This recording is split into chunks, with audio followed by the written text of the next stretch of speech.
Hola, muy buenos días y bienvenidos al proyecto IPG Patsala de Español. Yo me llamo María Teresa Miramón y soy profesora visitante de la Universidad Jawaharlal Nehru en Nueva Delhi. Vamos a comenzar con el módulo 11 del paper 11 que se titula Azorín, su vida y su obra. El objetivo de este módulo es echar un vistazo a la vida de José Martínez Ruiz, famoso por su seudónimo de Azorín. Vamos a destacar los temas dominantes de su obra y los rasgos esenciales de su estilo literario. También vamos a entender la trayectoria literaria de su narrativa.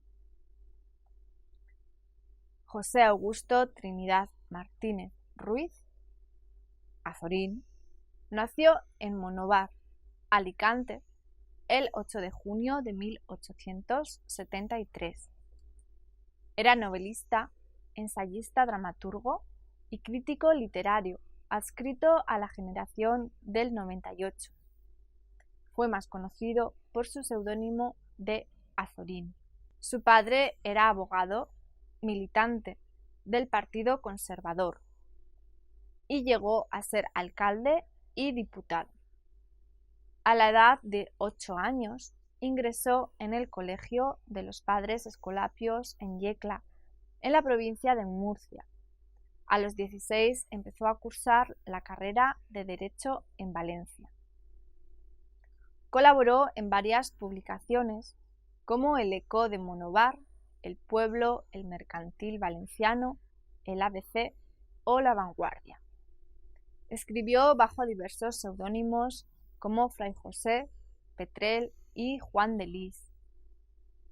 Era un participante activo en la vida política. En 1924 fue elegido miembro de la Real Academia Española. Al estallar la Guerra Civil, se trasladó a Francia con su esposa. Murió en 1967 en Madrid. Respecto a su estilo, Azorín, como miembro del grupo de la generación del 98, impulsa la regeneración nacional. En sus obras, junto al espíritu de protesta y rebeldía, es evidente su amor a los pueblos y al paisaje. Manifiesta un deseo profundo de rescatar las viejas voces patrimoniales y de resucitar a los viejos poetas primitivos, como Berceo. Como los otros miembros de este grupo, es gran admirador de las figuras de Larra y el Greco. Aspira a la reforma social. Toma parte en la campaña organizada por el Grupo Social contra el caciquismo,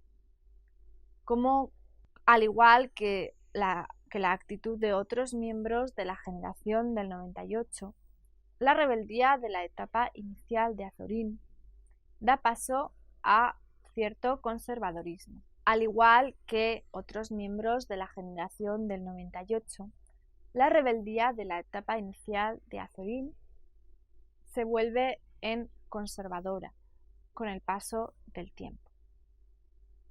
Algunos temas recurrentes en sus textos incluyen los siguientes: la meditación sobre la existencia, la muerte, el paso del tiempo, la antítesis entre la vida activa y contemplativa, la disolución de la voluntad o la descripción de los pueblos y paisajes españoles.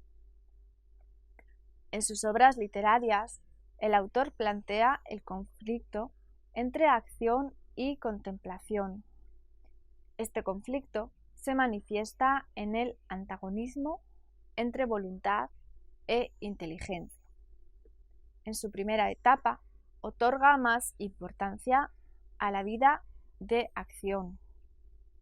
Cree que la voluntad individual y colectiva es imprescindible para el desarrollo de España y que ésta enfrente sus problemas. Es necesaria la transformación de la idea en acción. cree que no se debe poner la voluntad en una posición subordinada a la inteligencia. Es decir, la inteligencia sin acción puede ser destructiva. Luego, con el tiempo, esta opinión cambia y el autor ahora cree que la reflexión es imprescindible para que la acción tenga éxito. Declara que la voluntad sin la contemplación puede ser peligrosa. Pone trabas en el desarrollo íntimo de la sensibilidad. El paisaje, como para los otros miembros de la generación del 98, forma un componente importante en la narrativa de Azorín.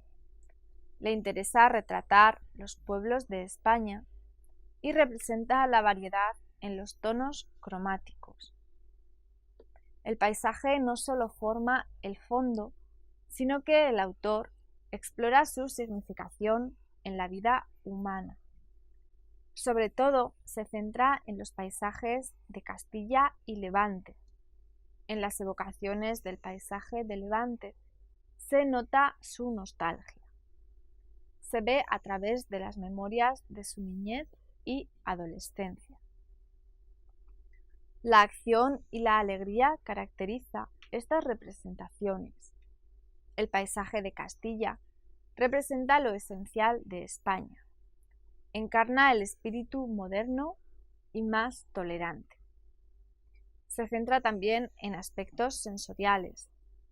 A veces, la vida andaluza forma la base de sus escrituras. A menudo los paisajes que crea el autor son la encarnación de evocaciones literarias o filosóficas.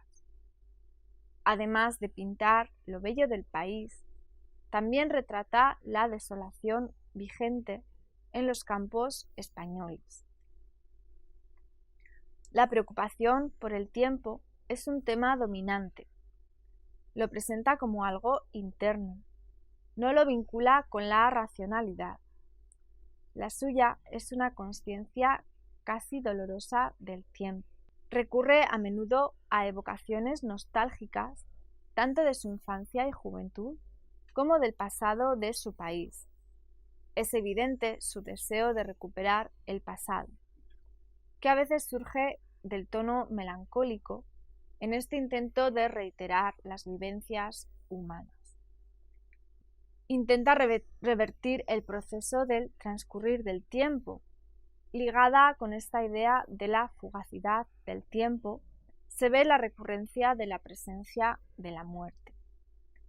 Además, el autor se centra en representar los detalles pequeños de lo cotidiano. En sus obras, los objetos y paisajes casi llegan a protagonizar la narrativa. Expresa nítidamente lo vulgar de los pueblos. Nos presenta un análisis detallado de sus tipos y costumbres. Muchas veces estos objetos aluden a los estados de ánimo. Evocan emociones y sentimientos variados. Nos proporcionan estas descripciones pormenorizadas un tono sentimental, casi afectivo. Ahonda en lo psicológico y humaniza lo inanimado. Retrata lo cromático de lo cotidiano. En cuanto al estilo, hay una predominación de la concisión y la claridad en el lenguaje que utiliza Azorín. Rechaza los excesos de la retórica y no acude a lo superfluo. Se limita a lo esencial. Las frases suelen ser cortas y simples. Es evidente la simplicidad sintáctica. No utiliza estructuras complejas y su sintaxis se caracteriza por su agilidad. Limita al mínimo las estructuras subordinadas y las transiciones inútiles. No recurre mucho al uso de la metáfora. Es evidente su deseo de expresar lo máximo con pocas palabras. La expresión de las sensaciones ocupa un lugar importante en su obra.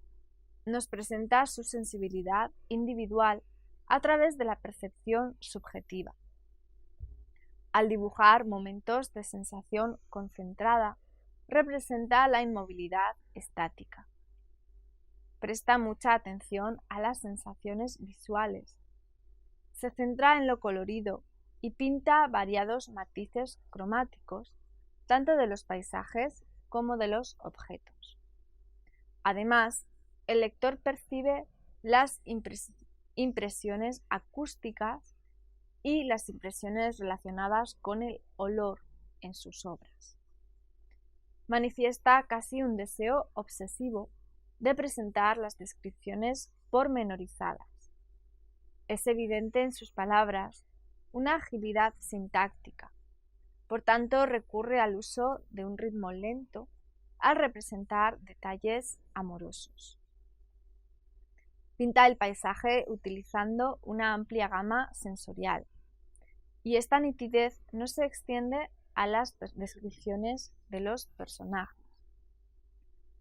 Recurre a recursos cinematográficos, ya que son descripciones evocativas que conllevan connotaciones.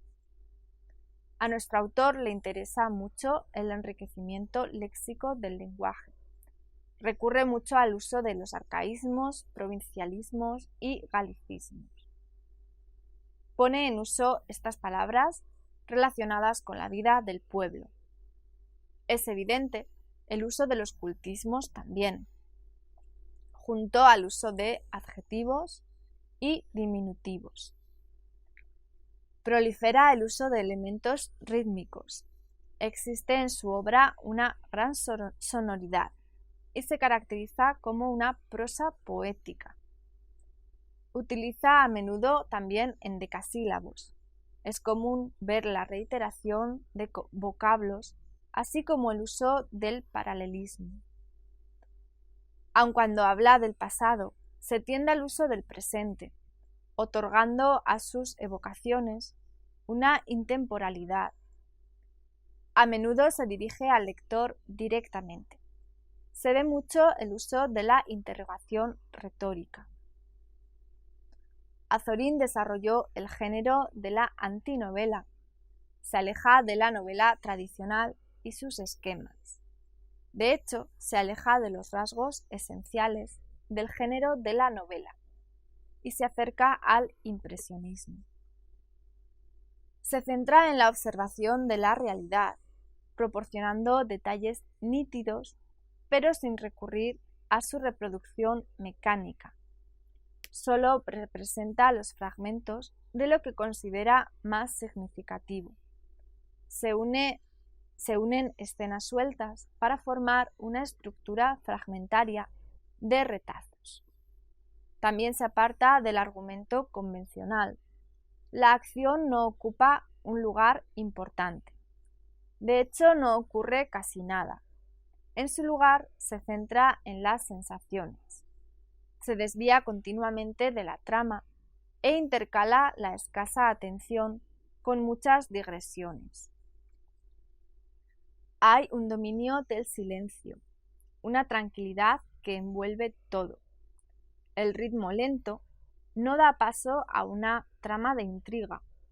Abundan las descripciones que transmiten el sentido de la perpetuidad de lo momentáneo. No acude a una simetría. Se caracteriza por la contradicción, la heterogeneidad y la diversidad. Utiliza la técnica de la dispersión, donde la atención del lector divaga hacia cosas no directamente relacionadas con la narrativa. El autor nos transmite su impresión de la realidad. Utiliza recursos estilísticos poemáticos. Existe un intenso lirismo en su prosa. Aclara de antemano que su intención no es de narrar, como en las novelas convencionales. Los diálogos se convierten en monólogos con el propósito de transmitir las ideas.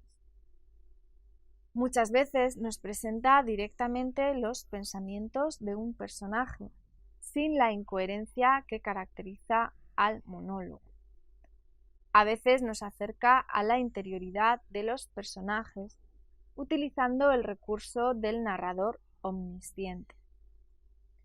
Muchos de los protagonistas en las obras de Azorín demuestran aspectos autobiográficos. A veces estos rasgos están presentes en múltiples personajes de la obra y vincula estos personajes a su propia personalidad. Plasma sus sensibilidades, inquietudes, y estos personajes no son retratos de Azorín como ser humano, sino como intelectual y escritor. Nos presenta el sentimiento amoroso a través de un telón intelectual. Limita el número de los personajes al mínimo. Vamos a hablar ahora de su trayectoria literaria. La primera etapa de la vida literaria de Azorín se caracteriza por su rebeldía juvenil. Sus obras revelan una ideología progresista y radical. Es evidente su atracción por Voltaire, Nietzsche y Schopenhauer. Su interés por el espíritu científico viene del influjo de Taine. En sus pensamientos sobresale la influencia de los pensadores anarquistas como Kropotkin, Hamon, Renan y Freud. Sus obras literarias muestran el influjo de Flaubert, Zola y los hermanos Goncourt. Manifiesta su deseo hondo de una reforma profunda. Cree que la ciencia llevaría el progreso.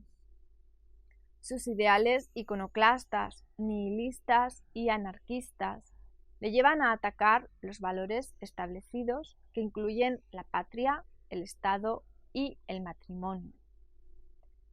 Critica las faltas de libertades en España y su sistema democrático y parlamentario. En su obra son evidentes las mordaces agresiones, buscando transformaciones radicales. Las obras literarias de esta etapa se ven ligadas al anarquismo. El estilo, siguiendo la vena del tono mordaz e hiriente, es vehemente y descuidado. Se ve una transformación significativa en la actitud y los pensamientos del autor con el comienzo del nuevo siglo. Ahora se caracteriza por la moderación y el escepticismo. Ahora lo que busca es desempeñar pequeñas reformas concretas en lugar de una gran reforma. Se manifiesta su escepticismo en cuanto a la reformación de la sociedad. Dejando atrás el anarquismo, se acerca al conservadurismo de Maura y La Cierva. Además, era un gran admirador de Montaigne. Como lector infatigable, se hundió en lecturas filosóficas como las de Pío Baroja, un gran amigo suyo. La agresión mordaz da paso a una ironía sutil. Ahora busca soluciones dentro del orden establecido, deja de rechazar el sistema parlamentario y expresa sus deseos para realizar pequeñas acciones concretas dirigidas a transformar el país. Se ve su pesimismo frente a los problemas profundos de la vida, con un tono melancólico y una reflexión en su actitud contemplativa. Adopta una postura distante y resignada, poniendo en uso la técnica impresionista. Nos proporciona descripciones emotivas de lo cotidiano y alaba las raíces hondas del pueblo. Pinta contemplaciones de la vida española, buscando el carácter nacional. El tono es nostálgico y domina un ritmo lento. Sus palabras emanan lirismo y serenidad. Gira hacia el pasado y su desdén anterior frente a la tradición literaria da paso a la admiración de los clásicos. En su tercera etapa, la etapa vanguardista, sobresale el influjo de Rilke. Las obras de este periodo se caracterizan por la innovación. Se ve la exageración de las tendencias en las etapas anteriores. Domina la fragmentación, las imágenes sensitivas y representa una realidad interior. Sobresale un ámbito de ensueño. Entre sus obras experimentales se incluyen El caballero inactual, El libro de Levante o Pueblo. Sus obras más célebres pertenecen a su trilogía autobiográfica, que se llaman La voluntad, de 1902, Antonio Azorín, de 1903, y Las confesiones de un pequeño filósofo, de 1904. Estas obras son manifestaciones de las inquietudes regeneracionistas del autor. Nos presentan sus ideas filosóficas y las escribe en forma de novela-ensayo. Se ven protagonizadas por Antonio Azorín y el autor utiliza muchos datos reales, tanto autobiográficos como de sucesos históricos del país. Incluye también muchas noticias periodísticas. Hay mención del ámbito político y cultural real de la época. Nos presenta escenas del mundo contemporáneo. Vemos todo desde la actualidad intelectual del autor. Reelabora estos datos reales de una manera artística. Se ven las reflexiones y vivencias de Antonio Azorín a través del marco ideológico de Martínez Ruiz. Se ve el desarrollo del conflicto entre acción y contemplación en las novelas. Además, se plantea el antagonismo entre materialismo y espiritualidad.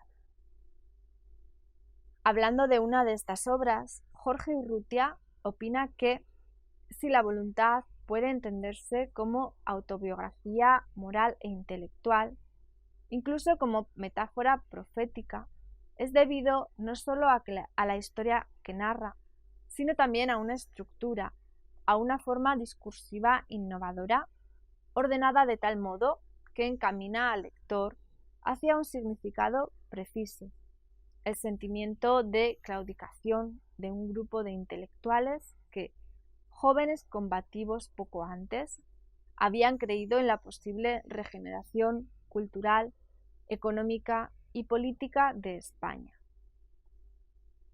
Además, afirma que Martínez Ruiz nos había advertido de que su personaje era como un símbolo, pero La voluntad es todavía una novela crítica, una novela en la que las cartas finales dejan la esperanza de una vida nueva. El Martínez Ruiz firmante de dichas cartas, a Baroja, se resiste a creer que Azorín se haya dejado vencer definitivamente. Confía en un retorno a la lucha. Nosotros, lectores de hoy, sabemos cuál fue la evolución de la obra de Azorín y sabemos cómo Azorín se apoderó de Martínez Ruiz y sabemos de la claudicación de los escritores críticos del modernismo naturalista a partir de 1905 o 1908. Así otorgamos a La voluntad el sentido de ser metáfora de la biografía intelectual de unos escritores que pasaron de la crítica a la protesta, de la denuncia y oposición a la contemplación, a la literatura descriptiva o creadora de paisajes y al encierro de su propio yo. Sobre su última novela de su autobiografía, Las confesiones de un pequeño filósofo, en esta obra sobresale la tristeza y un tono melancólico. Es una novela lírica que se basa en la búsqueda del personaje de su yo idealista. Gira hacia su niñez en esta búsqueda. Nos presenta los recuerdos de las experiencias de su infancia. El paso del tiempo forma una preocupación central en la obra. El autor evoca las impresiones, experiencias y personajes de su infancia. Presenciamos la pérdida de la voluntad de acción del personaje. Se basa en el sentimiento filosófico de lo cotidiano. En esta novela poemática, la sensibilidad del protagonista se funde con la sensibilidad del autor. Retrata sensaciones y anécdotas de su infancia y adolescencia. Estas reflexiones adoptan un tono melancólico. Sobresale la intensidad lírica y un ritmo poético. Se aleja de su inquietud ideológica anterior para adentrarse en evocaciones melancólicas de su pasado. Es evidente el influjo de Charles Baudelaire. Entre sus otras obras narrativas caben destacar novelas como Tomás Rueda, Don Juan o Doña Inés. Son novelas basadas en la reflexión sobre mitos literarios. Además, escribió más de 500 cuentos. Azorín fue un gran periodista de su tiempo, que colaboró en publicaciones como La Correspondencia de España, La España Moderna, Alma Española, Revista Nueva o El Globo. Algunas de sus obras teatrales son, por ejemplo, La Comedia del Arte o La Arañita en el espejo. Bueno, y esto es todo respecto al capítulo de Azorín. Muchas gracias por escuchar.